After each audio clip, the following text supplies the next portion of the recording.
online. Hope you're doing alright on this very lovely bank holiday Monday. Yes. Why don't we dive straight into our Bibles together this morning? This morning we're reading from John chapter 15, verses 1 to 11. So it says this: I am the true vine, and my Father is the vine grower. He removes every branch in me that bears no fruit. Every branch that bears fruit he prunes to make it bear more fruit. You have already been cleansed by the word that I have spoken to you. Abide in me as I abide in you. Just as the branches cannot bear fruit by itself unless it abides in the vine, neither can you unless you abide in me. I am the vine, you are the branches. Those who abide in me and I in them bear much fruit, because apart from me you can do nothing. Whoever does not abide in me is thrown away like a branch and withers. Such branches are gathered, thrown into the fire and burned. If you abide in me, and my words abide in you, ask for whatever you wish, and it will be done for you. My Father is glorified by this, that you bear much fruit and become my disciples. As the Father has loved me, so I have loved you. Abide in my love. If you keep my commandments, you will abide in my love, just as I have kept my Father's commandments and abide in his love. I have said these things to you so that my joy may be in you, and that your joy may be complete. Should have had a count up of how many times the word abide Lots of abiding. comes up in that passage. It's a brilliant passage, isn't it?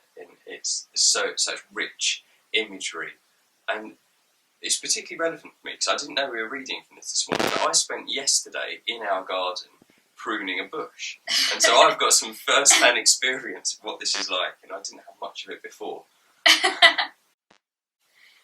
that word abide, it's so much more than... I mean, it's a bit of a funny word, isn't it? It's not one that we tend to use in normal conversation, but it's more than just, I think some translations use remain or be with, but it's a bit deeper than that, isn't it?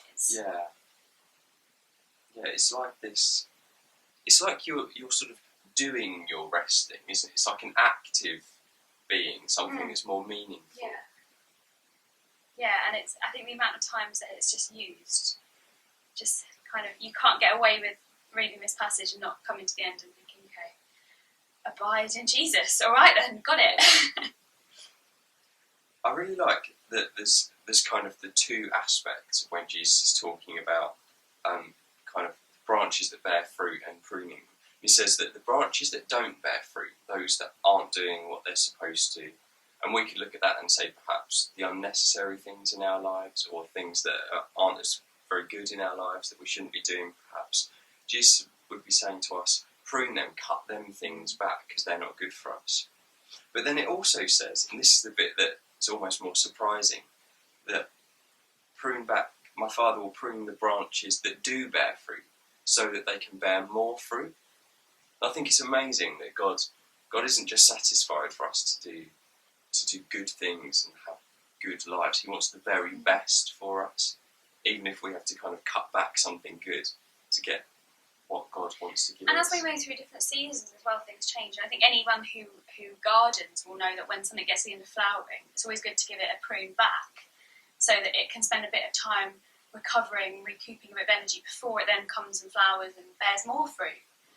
And that's important as well, that what we're doing that's good, we give ourselves time to rest, reflect, refresh, and then move on and go again, but with more fruit, because that's what God wants from us. Yeah, and pruning can be painful, can't it? I don't know.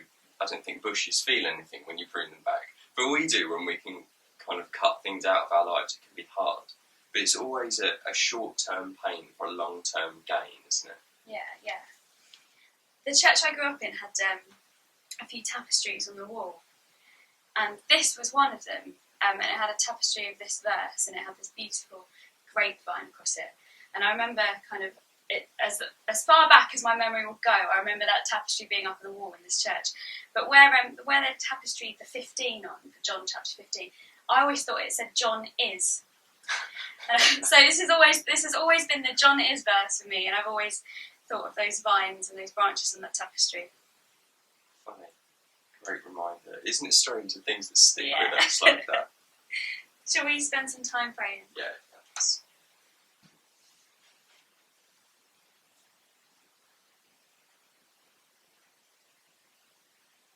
Lord God, help us to abide in you, to draw our energy to be directed, to be loved by you. Help us to just hold you at the centre of every aspect of our lives. Help us to abide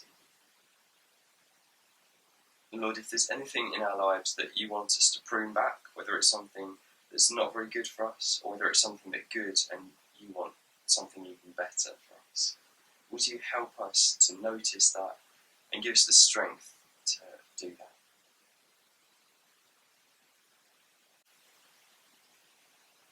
Lord, would you help us to just rest in you and have that time where we've been pruned back to rest and to reflect and to recoup a bit of energy.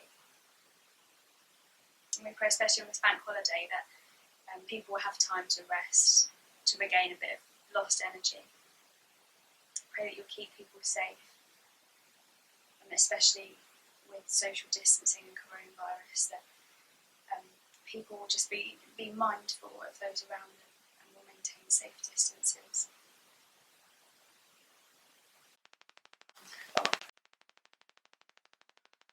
Well, thank you so much for joining us for Weekday Church Online. We'll see you tomorrow morning at 8 a.m. Stay safe, God bless. Bye. Bye.